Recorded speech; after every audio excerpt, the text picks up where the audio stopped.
governador em primeiro mandato, Tarcísio de Freitas, do Republicanos, chega ao 5º mês à frente do governo paulista, já tendo enfrentado uma séria tragédia natural, que foram as mortes e os estragos causados pela chuva no litoral norte de São Paulo, e buscando imprimir uma marca própria com propostas e mudanças na forma de administrar o estado mais rico e populoso do país, depois de quase 3 décadas de gestões do PSDB e aliados. E é Tarcísio de Freitas quem eu entrevisto agora. Governador, eu agradeço ao senhor por aceitar o convite do SBT News e começo fazendo uma pergunta bem atual de uma novidade que foi apresentada pelo senhor nesta semana, que é o radar anticorrupção, que tem como meta prevenir irregularidades, ampliar a transparência, ampliar também a integridade da gestão pública. Como é que ela vai funcionar? Como é que esse radar vai funcionar? Vai ter um canal de denúncia, vai ter campanha para os funcionários públicos. Se houver denúncia, vai ter uma proteção para quem denunciar? Exatamente. O radar tem por objetivo implementar a cultura da governança, a cultura da integridade no governo do Estado de São Paulo. A gente está falando, num primeiro momento, de 83 metas. Essas metas elas estão divididas em 3 blocos. Edição de normas, que visam combater a corrupção, também metas de treinamento, de capacitação e metas relacionadas à parte de sistemas, porque a digitalização é fundamental para o combate à corrupção. Quanto mais digital for o governo, menos corrupção a gente vai ter, melhor a prestação de serviço.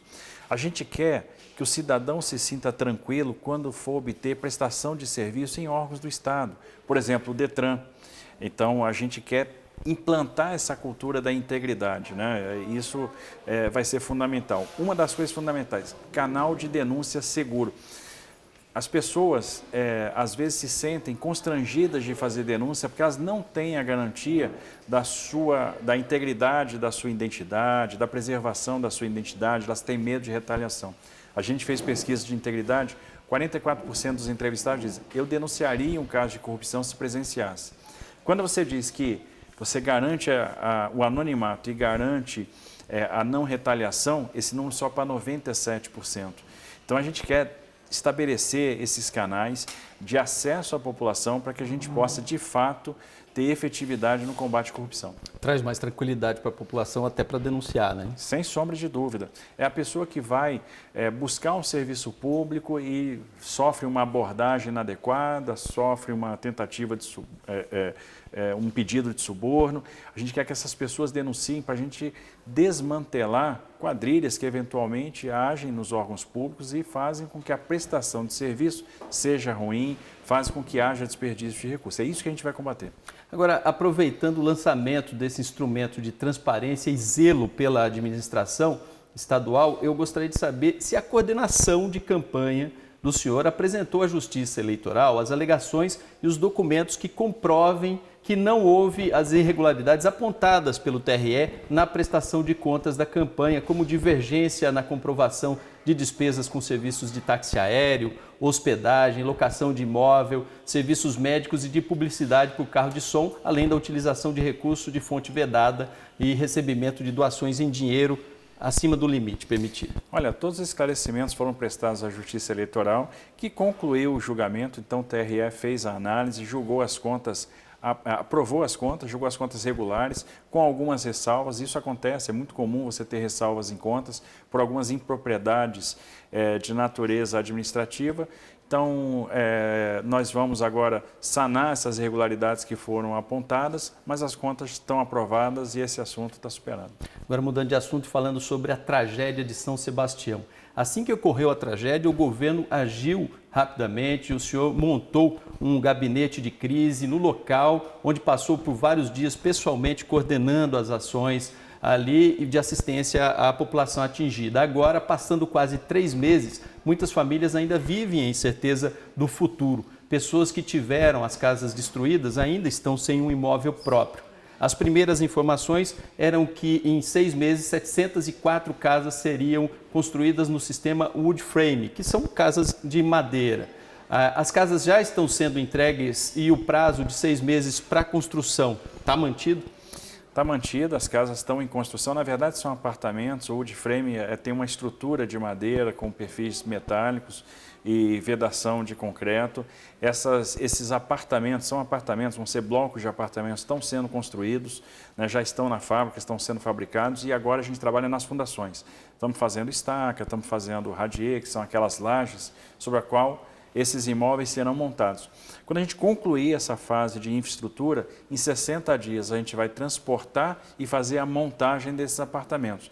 Então é uma forma de dar resposta rápida. A gente compreende, obviamente, o anseio de quem perdeu tudo, né? De quem tinha lá o seu único patrimônio e esse patrimônio acabou sendo levado pelo deslizamento, as pessoas vivem essa incerteza. A gente conseguiu acolher todo mundo no sistema hoteleiro, conseguimos acolher 300 famílias em apartamentos em Bertioga, de um sistema, de um conjunto habitacional governamental. O que a gente precisa fazer agora? Dar essa resposta. Então, dentro do prazo que nós estipulamos, nós vamos entregar os primeiros 704 imóveis, ou seja, nós vamos atender todos que perderam seus imóveis com a tragédia e mais. Nós já estamos planejando a construção de mais 500. Para quê? Para tirar as pessoas que ainda vão permanecer em área de risco. Nós queremos evitar que novas tragédias aconteçam e vamos trabalhar para que todos tenham imóveis em áreas seguras. Então esse é o compromisso do governo do estado, a gente quer dar uma pronta resposta. As pessoas vão receber esses apartamentos com a chave na porta e montados com linha branca, ou seja, com geladeira, com fogão, com micro-ondas, com colchão, com panela. Então essa é a ideia, para minorar esse sofrimento, né, atenuar essas cicatrizes e fazer com que as pessoas possam ter um recomeço aí com mais esperança. Agora, falando de outra tragédia, a situação da Cracolândia, que hoje não é apenas uma região, mas uma condição de milhares de pessoas dependentes químicos que se concentram em vários pontos, principalmente da capital paulista. Como é que o governo do estado está atuando para auxiliar a prefeitura no atendimento dessas pessoas e tentar resolver essa situação que é tão grave? Olha, são várias ações, é um problema super complexo que demanda a integração de políticas públicas, uma política pública de saúde. Então a gente acabou de inaugurar o Hub de Cuidados para o crack e outras drogas, que está atendendo as pessoas. A gente aumentou muito o percentual de atendimentos. Mês de abril foi um mês que a gente conseguiu produzir muito mais. As pessoas já estão sendo encaminhadas para vagas que foram disponibilizadas em comunidades terapêuticas, também em instituições de saúde para o tratamento de longa duração, para desintoxicação. Nós vamos atuar na política habitacional, então a gente está projetando as soluções habitacionais para dar teto para essas pessoas. Nós vamos atuar na questão da segurança pública, aí vai ser feito um grande investimento de monitoramento, contratação de câmeras, a instalação de um novo batalhão no centro da cidade, um batalhão que vai contar com companhias que vão ser dotadas de motocicleta para que a gente tenha agilidade no atendimento de ocorrências. Teremos postos móveis que vão estar organizados em posições estratégicas do centro da cidade, então vai haver o combate efetivo ao tráfico de drogas na região e nós teremos várias ações de revitalização do centro, que é muito importante revitalizar para que a circulação volte, para que as pessoas se sintam novamente proprietárias do centro, para que a atividade econômica volte, para que o emprego volte. Além disso, nós vamos capacitar as pessoas para que elas possam ter um recomeço. Então, a partir do momento que eu faço a desintoxicação, faço o tratamento, eu tenho que dar capacitação, reciclagem, para que elas possam ser reinseridas no mercado de trabalho. Então, a aliança dessas políticas públicas é que nos dá a esperança que nós vamos poder atenuar muito e resolver esse problema que já vem de muitas décadas, que é o problema da Cracolândia. Governador, o senhor também pretende apresentar uma proposta de aumento de salário dos servidores públicos. Já encaminhou à Assembleia Estadual a proposta de aumento de 20,2% no salário dos policiais do Estado a partir de julho. Assim, o salário inicial da PM, por exemplo, saltaria de R$ 3.500 para R$ 5.600. Há recursos para isso ou o senhor vai ter que fazer um remanejamento nas contas do Estado para atender essas demandas? Não, observe, há recursos. A gente, quando faz uma proposição dessa natureza, a gente está levando em consideração a rigidez fiscal. Mesmo com a proposta de aumento de salário, nós vamos fechar o ano com superávit primário, um superávit da ordem aí de R$ 8 bi esse ano de 2023. Então, tudo está sendo feito com muita responsabilidade. No passo seguinte, como a gente quer ter uma política de valorização do serviço público permanente, então a gente quer aumentar os salários das carreiras estratégicas, das carreiras que prestam serviço imediato, direto à população, a gente vai cortar a despesa de outros lugares. Então, qual é a ideia? Reduzir o tamanho do Estado, está sendo pensado numa reforma administrativa, uma redução do número de carreiras. Hoje são mais de 120 carreiras no Estado, a gente deve reduzir para 18. Devemos extinguir alguns órgãos que já não fazem mais sentido. Devemos fazer a venda de patrimônio imobiliário. Então, tem um enxugamento que está previsto, a gente vai levantar receitas fazendo também securitização de dívida, securitização de royalties, ou seja, de maneira que a gente mantenha o equilíbrio fiscal. Então, cada passo que está sendo dado, e esse passo da recomposição salarial é um passo importante, está planejado e tem recurso para isso e a gente não compromete as contas. A gente vai fazer tudo aqui com responsabilidade fiscal.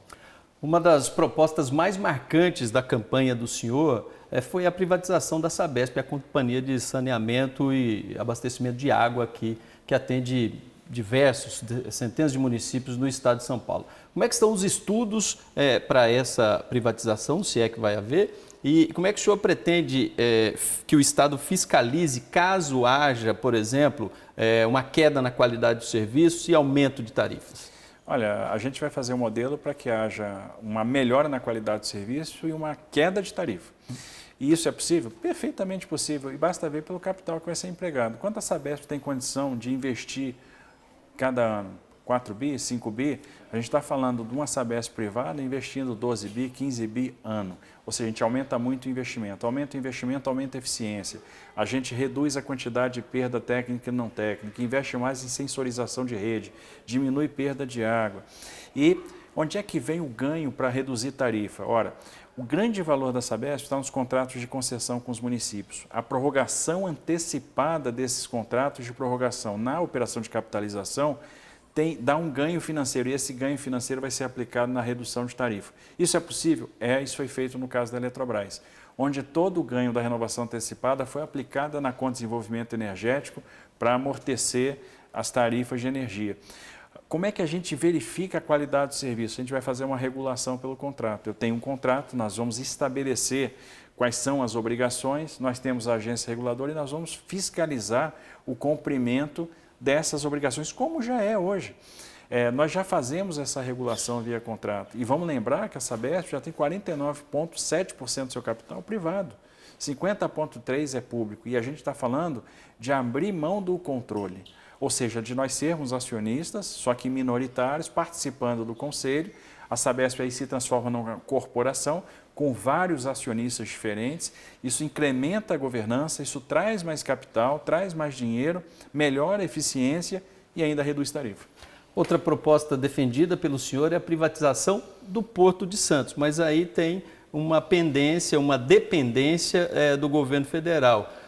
Ministro dos Portos, Márcio França, ex-governador do estado de São Paulo, ele é contra, se diz contra a privatização. Como é que estão as tratativas com o governo federal para isso? Olha, eu acho que a gente já levou todos os argumentos para o governo federal, agora cabe ao governo federal decidir se quer fazer ou não. É um ativo federal.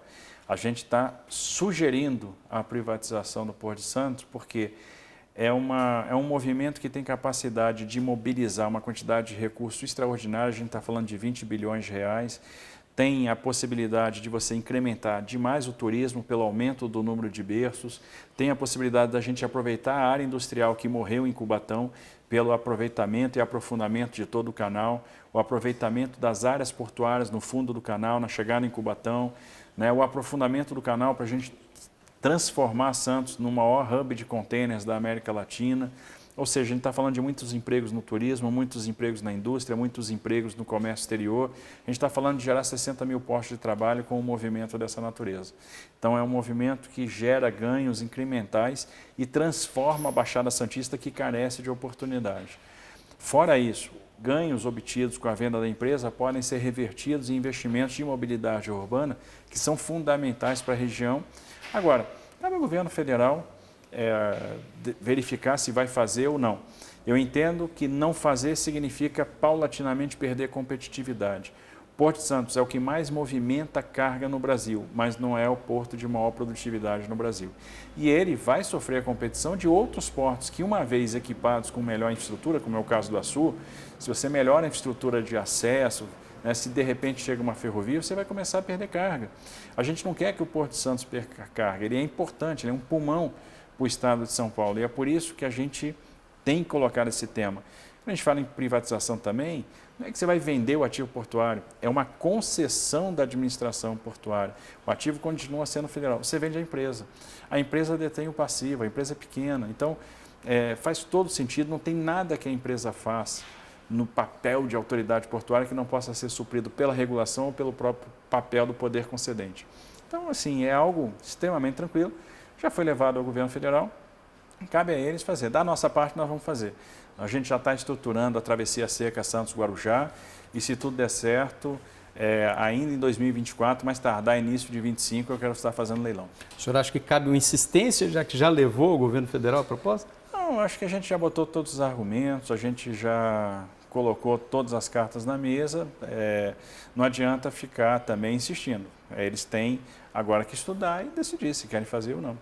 Agora, falando mais uma vez com relação com o governo federal. Nesta semana, o prefeito de São Paulo, Ricardo Nunes, disse que busca a ajuda dos governos do presidente Lula e também do senhor para conseguir viabilizar a tarifa zero para o ônibus de São Paulo, que é uma aposta para a campanha de reeleição dele no ano que vem. O senhor vai participar disso? Olha, eu estou sempre aberto a estudar qualquer coisa, né? Um estudo bem feito, consistente, a gente está sempre disposto a endossar. Só que eu vejo aí uma criticidade grande, né? Por exemplo, você teria que capturar numa conta todos os recursos dos vales de transporte das empresas que estão hoje operando em São Paulo. Você tem que verificar como é que vai ser o rateio entre o transporte que está sob responsabilidade do município e o transporte que está sob responsabilidade do Estado. Tem transportes que têm naturezas de custos diferentes. Uma coisa é o transporte sobre trilhos, outra coisa é o transporte sobre pneus. Então, eu acho uma proposta extremamente difícil de se viabilizar. Eu vejo uma série de questões técnicas que precisam ser consideradas. É um projeto super complexo, sem imaginar que vai ter transporte aí para uma dezena de milhões de pessoas e tarifa zero. Quanto de subsídio que vai ter que ser aportado nessa conta por parte do governo municipal e por parte do governo estadual.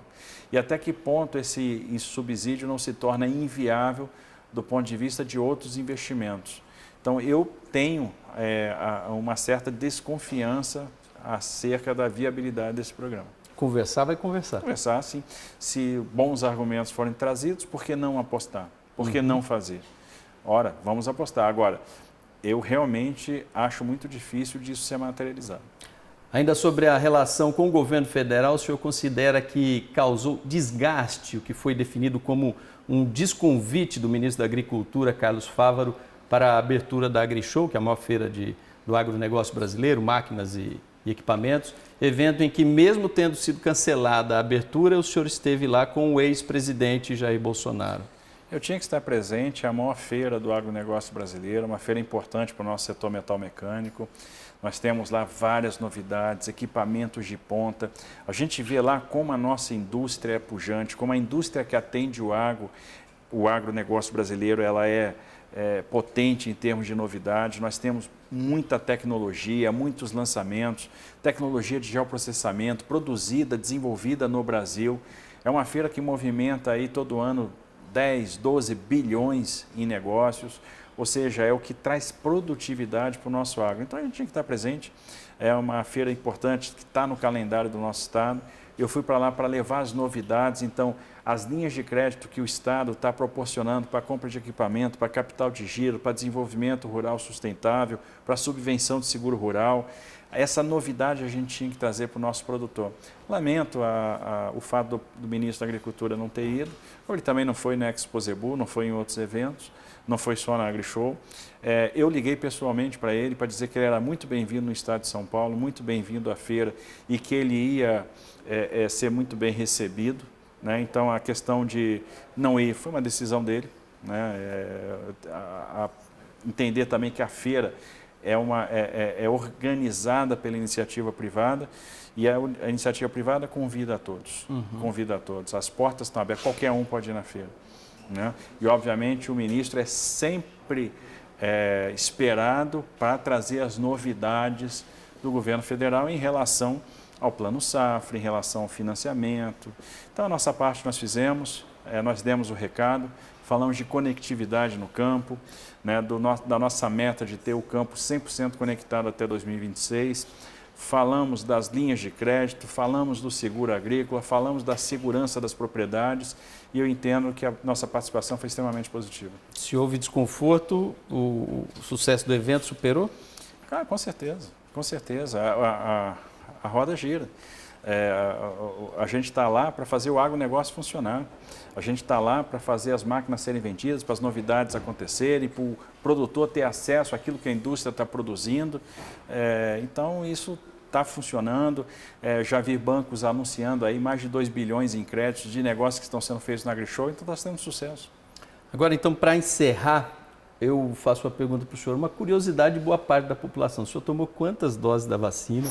Vai tomar essa dose de reforço com a dose bivalente, que já está disponível para a faixa etária nossa, a partir de ontem começou, então, disponível para essa faixa etária. E como é que o senhor tem acompanhado essa busca e apreensão na casa do ex-presidente Jair Bolsonaro, que é um padrinho político do senhor, e também o desenrolar das investigações sobre esse caso do registro de vacinas no sistema SUS? Vamos lá, não é mistério para ninguém que eu me vacinei, eu fiz questão de dar publicidade às minhas vacinações nas redes sociais.